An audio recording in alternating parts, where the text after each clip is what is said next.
Hey people, get ready to crush everyday TOEFL iBT tests for all modules and make your dreams come true. I'm your motivator and I'll be guiding you through the test prep videos. So don't forget to like, share, and subscribe or you'll be missing out on some serious preparation. Conversation 1. You will hear a conversation. A female student visits the computer lab technical support desk on campus. She is speaking with a male lab technician named Marcus. First, you have some time to look at the 5 questions.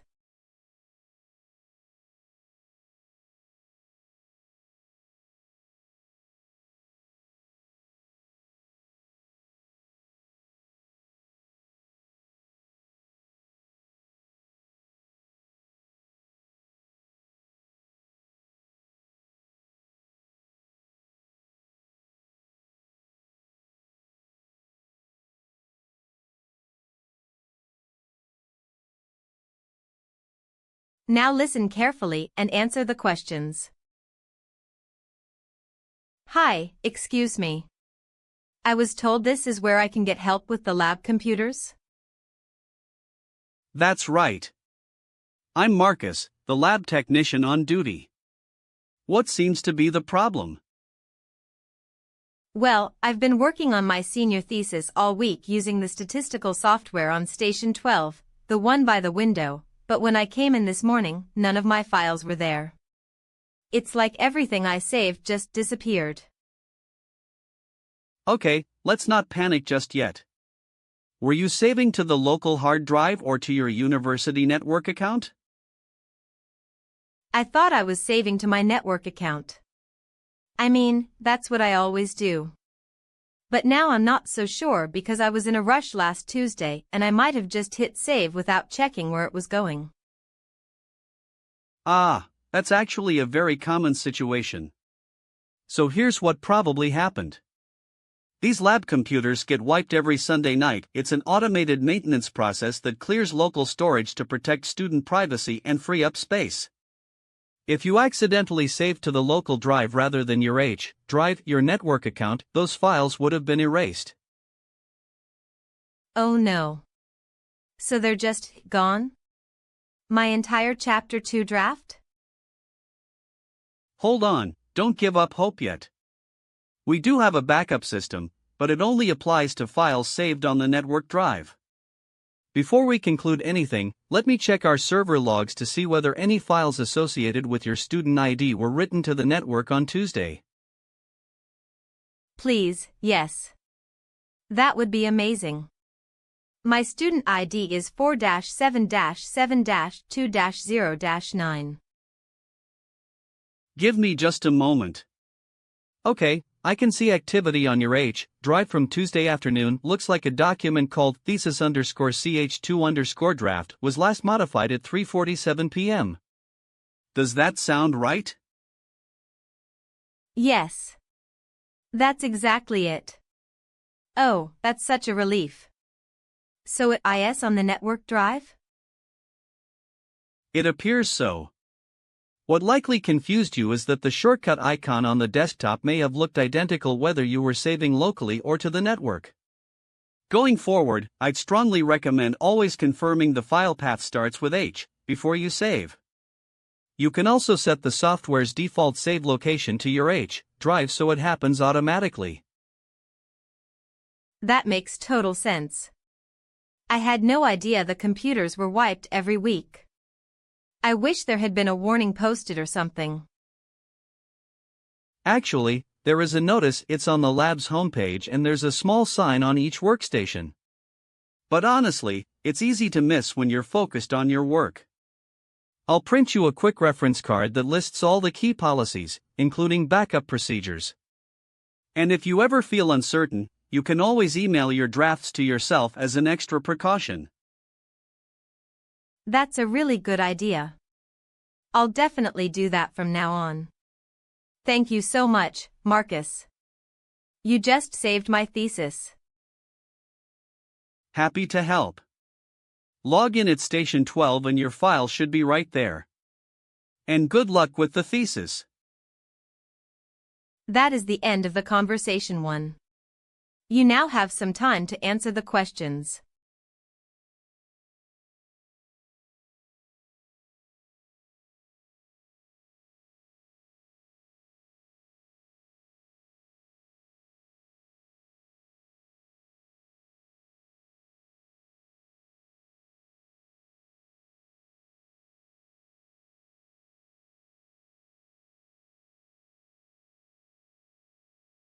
Conversation 2. You will hear a conversation. A male student visits the university library reference desk. He is speaking with a female librarian named Dr. Chen who specializes in research assistance. First, you have some time to look at the 5 questions.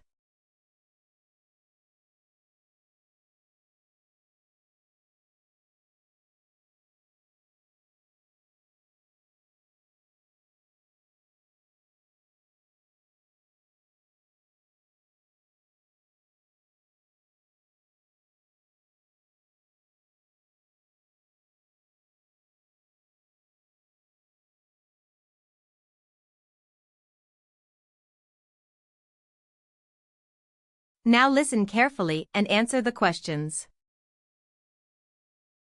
Hi, good afternoon. I was hoping someone could help me. I have a research paper due in about 3 weeks and I'm really struggling to find reliable sources. Of course, you've come to exactly the right place. I'm Dr. Chen, the reference librarian. What subject is your paper on? It's for my environmental policy class. The topic is the economic impact of carbon pricing policies in developed nations since 2010. My professor wants at least 8 peer-reviewed sources, and she said we should go beyond just using Google Scholar. That's a great topic with quite a bit of literature out there. Your professor is right to push you past Google Scholar. It's a useful starting point, but it indexes sources inconsistently and doesn't always give you full text access. For a policy and economics intersection like yours, I'd recommend starting with 2 specific databases, Web of Science and EconLit. Web of Science is excellent for cross-disciplinary research and lets you trace citation networks, which helps you find seminal papers quickly. EconLit is the premier index for economics literature and will surface journal articles, working papers, and book chapters specifically in your field. I've heard of Web of Science, but I've never actually used it. Is it complicated? Not once you get the hang of the interface. The key is learning how to use Boolean operators and controlled vocabulary.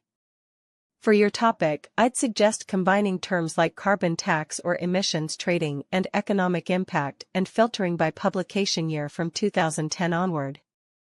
That will give you a much more targeted results set than a simple keyword search. Okay, I think I can try that.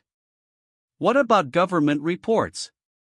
My professor mentioned that policy papers from international organizations might be acceptable as supplementary sources. Absolutely.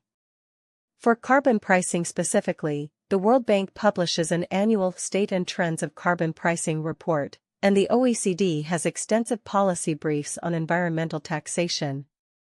Those are freely available on their official websites and are considered authoritative secondary sources. They won't count toward your 8 peer-reviewed articles, but they can provide excellent real-world data and policy context to support your argument. That's really helpful. I also noticed that some of the articles I found have paywalls. Is there any way to access those through the library? Yes, definitely. If you see a DOI, that's a digital object identifier, for any article, you can paste it into our library's link resolver tool, which is the Find It button you'll see in most of our databases. That routes you through the library's subscriptions, and we have access to most major economics and policy journals. For anything we don't have, you can submit an interlibrary loan request, we call it ILL, and we can usually get you a PDF within 2 to 3 business days.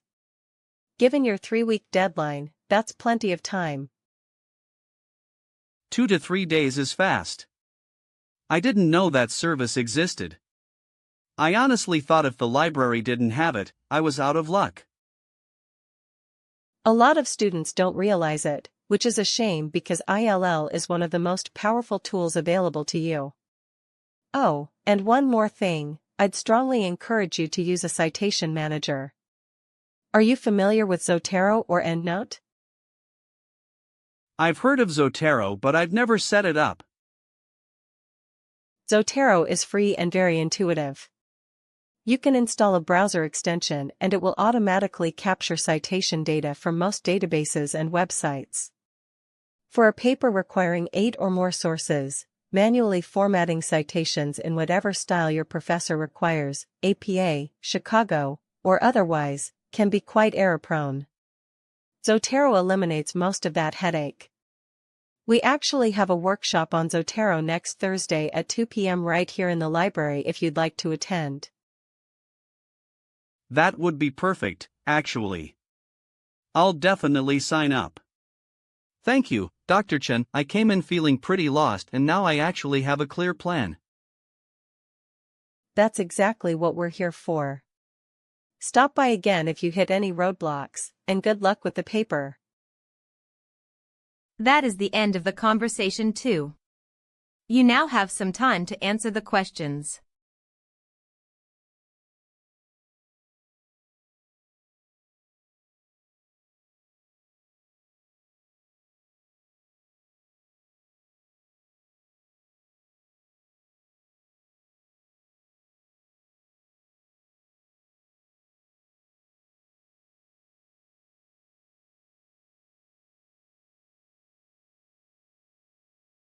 Lecture 1. You will hear part of a lecture about economics. Market equilibrium theory. First, you have some time to look at the 6 questions.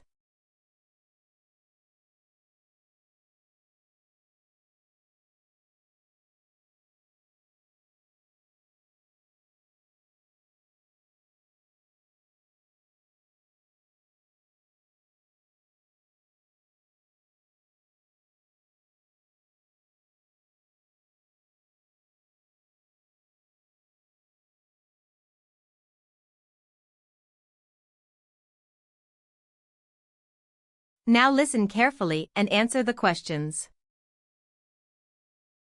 Alright, let's pick up where we left off.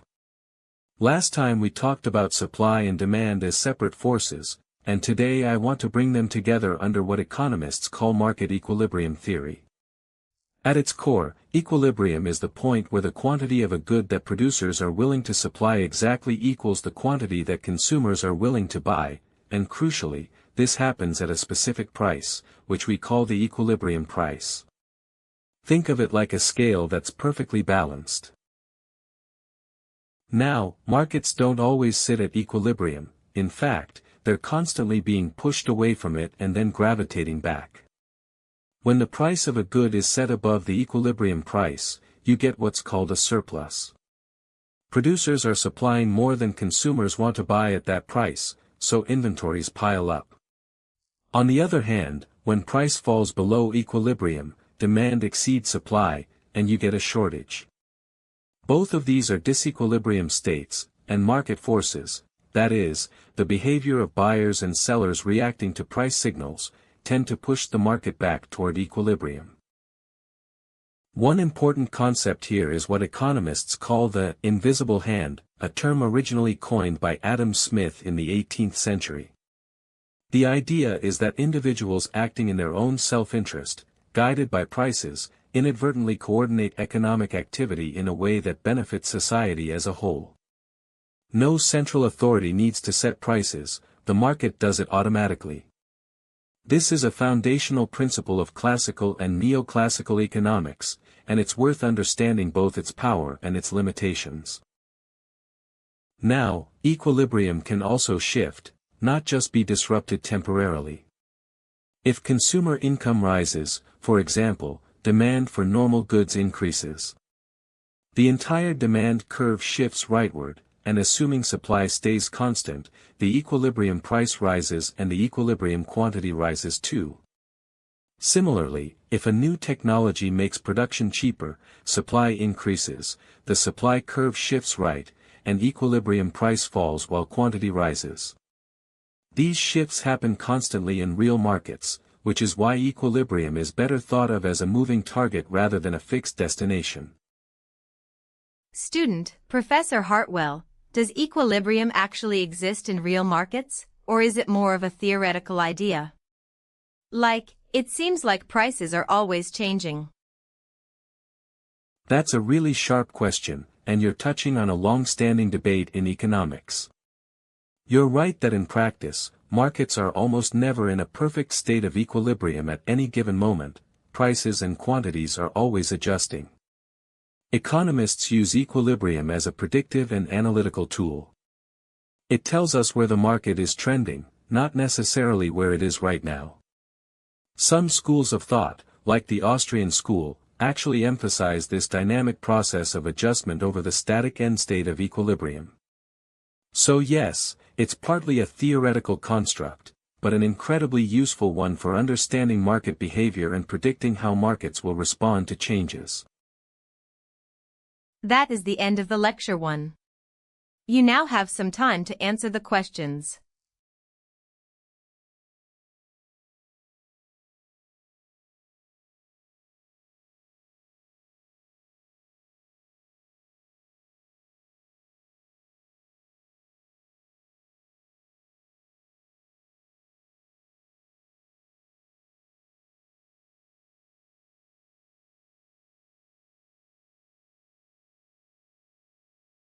Lecture 2. You will hear part of a lecture about environmental science. Coral reef ecosystems. First, you have some time to look at the 6 questions.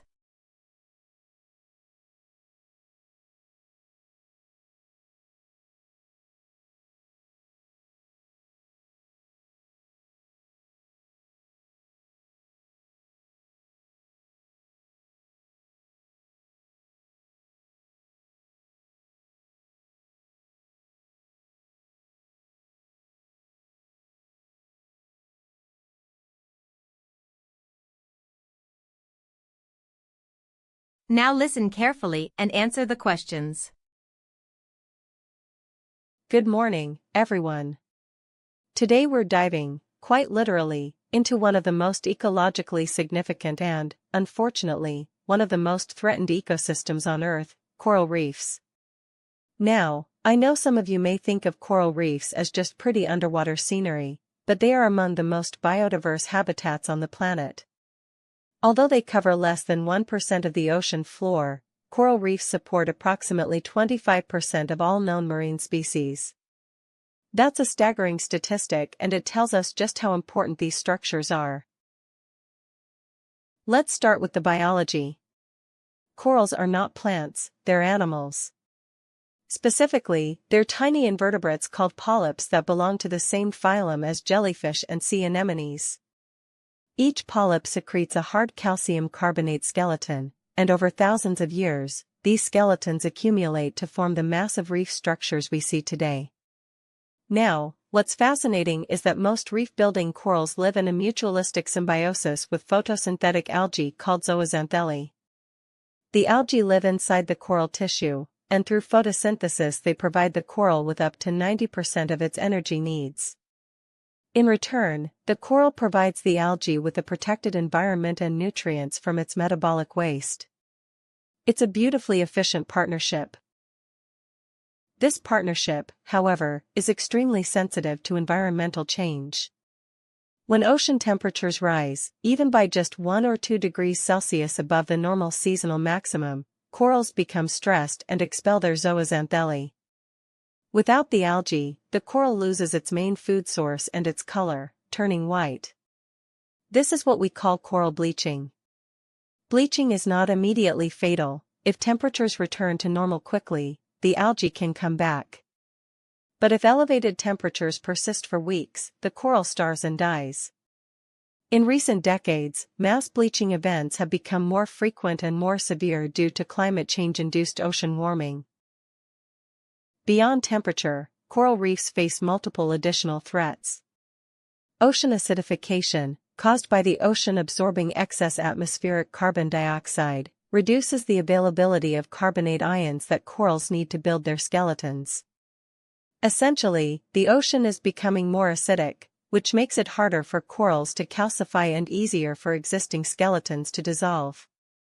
Then there's physical damage from destructive fishing practices like blast fishing, as well as pollution from agricultural runoff, which introduces excess nutrients and promotes the overgrowth of algae that can smother corals. These stressors often act together, compounding the damage. Student, Professor Okafor, can coral reefs actually recover after a bleaching event? Is there any hope for them?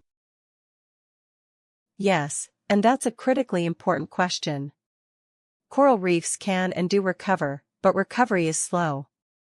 A reef that has experienced a moderate bleaching event may take 10 to 15 years to fully recover if conditions improve.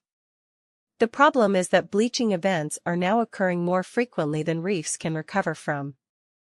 There's also exciting research happening on coral restoration. Scientists are selectively breeding heat-tolerant coral strains and transplanting them onto degraded reefs. There are also efforts to establish coral seed banks, similar to the seed vaults we use for plants. So while the situation is serious, it's not without hope. The key is reducing the pace of climate change while simultaneously protecting reefs from local stressors like pollution and overfishing. That is the end of the lecture too. You now have some time to answer the questions.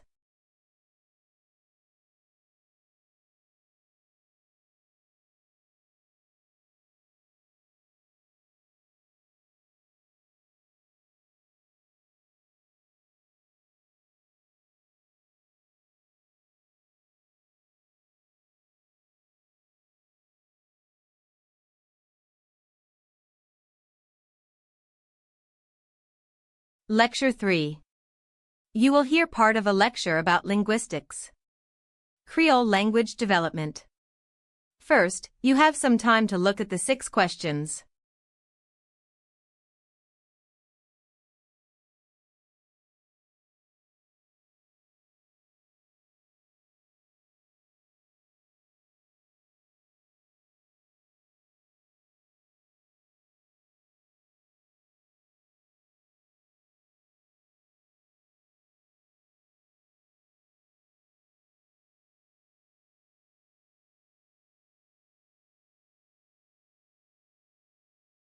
Now listen carefully and answer the questions. Let's turn today to one of the most fascinating phenomena in the study of language, the emergence of Creole languages. A Creole is a fully developed, stable natural language that arises from a contact situation, typically when speakers of several mutually unintelligible languages are forced into sustained interaction, most historically in colonial plantation settings. What makes Creoles remarkable is not just that they exist, but the speed and regularity with which they emerge. A Creole can develop within 2 to 3 generations, and linguists have observed striking structural similarities across Creoles that developed independently in different parts of the world. To understand how Creoles form, we need to first talk about their precursor, the pidgin. A pidgin is a simplified, contact-based communication system that is nobody's native language. It has a reduced vocabulary drawn primarily from a dominant language, typically the language of a colonial power, which we call the superstrate, mixed with elements from the native languages of the subordinate groups, called the substrate. Pidgins are grammatically simplified, they often lack consistent tense marking, have limited morphology, and rely heavily on context. They work as a temporary communication bridge. The crucial transition happens in the next generation, the children of pidgin speakers. These children acquire the pidgin as their native language, and in doing so, they dramatically enrich it. They add grammar, expand vocabulary, regularize morphology. The result is a Creole. This process of children nativizing a pidgin is central to what linguist Derek Bickerton called the language bioprogram hypothesis. Bickerton proposed that children are born with an innate set of grammatical settings, a kind of universal default grammar, and when they're exposed to an impoverished linguistic input like a pidgin, they fill in the gaps using these innate settings. This would explain why Creoles from completely different parts of the world, Haitian Creole, talk Pidgin in Papua New Guinea, Jamaican Creole, share certain grammatical features, such as the use of preverbal tense mood aspect markers rather than verb suffixes. However, Bickerton's hypothesis has been controversial. Critics argue that it underestimates the role of substrate languages and the social context of creolization. An alternative framework emphasizes what researchers call gradual creolization, driven more by adult language contact and social factors than by children's innate grammar. Scholars like Salakoko Mufween argue that Creoles are not a unique linguistic category but rather the result of the same processes that produce all language change, just compressed in time due to intense contact conditions. On this view, the substrate languages of enslaved Africans or indentured laborers contribute far more to the structure of a Creole than Bickerton acknowledged. The debate is ongoing, but most contemporary linguists accept a middle ground. Both innate cognitive mechanisms and substrate influence contribute to Creole formation. Student, Professor Delacroix, you said Creoles share grammatical features across different regions. Does that mean they're all mutually intelligible? Like, could a speaker of Haitian Creole understand talk Pidgin? Great question, and the answer is no, not in practice. While Creoles may share certain deep structural features, like preverbal aspect marking, their vocabularies come from completely different source languages. Haitian Creole draws heavily from French, while talk Pidgin has a largely English-based lexicon with influences from talk Please languages of Papua New Guinea. So the surface-level languages sound completely different and are not mutually intelligible. The shared structural features are more like architectural similarities in buildings designed by architects trained with the same principles but using entirely different materials in different locations. The structure might be analogous, but the result looks and sounds quite distinct. That is the end of the Lecture 3. You now have some time to answer the questions.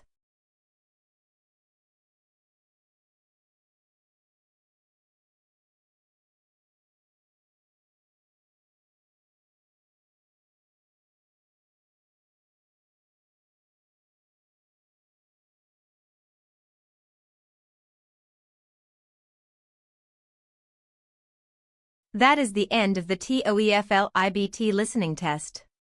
You now have some time to review your answers.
Hey people, how was your test? Don't forget to like, share, and subscribe, or you'll be missing out on some serious fun. See you tomorrow!